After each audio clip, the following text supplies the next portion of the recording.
ఒకే ఒక్క జీవితం. దేవుడు నీకు ఇచ్చిన బిడ్డలకు ఎంత ప్రేమను పంచగలవో అంత ప్రేమను పంచు.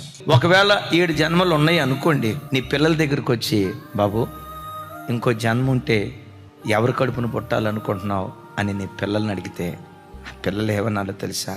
మరలా మా అమ్మ కడుపునే నేను పుట్టాలయ్యా, పుడితే మరలా తండ్రి కడుపునే పుట్టాలయ్యా. 7 జన్మలు 8 జన్మలు లేవు, కానీ నీ పిల్లలు అన్న మాట, నా తల్లి కడుపునే పుట్టాలయ్యా, నా తల్లి లాంటి తల్లిని ప్రపంచంలో నేను ఎక్కడా చూడలేనయ్యా. ఆ మాతృమూర్తి కడుపులో ఎన్ని జన్మలున్నా ఆ తల్లి కడుపునే పుట్టాలయ్యా అని నీ పిల్లలు అనేటట్లుగా నువ్వు బ్రతకాలి. అలాంటి ప్రేమను పంచాలి. మా అమ్మ నాన్న మాకు ఆస్తిపాస్తులు సంపాదించి పెట్టలేకపోయినా ప్రేమగా బ్రతికే జీవితాన్ని వరంగా మాకు ఇచ్చారయ్యా. మరొక జన్మంటూ ఉంటే ఆ తల్లి కడుపులోనే పుట్టాలని నీ పిల్లలు అనేటట్లుగా ఆ మాతృత్వాన్ని నీ పిల్లలకు నువ్వు పంచాలి.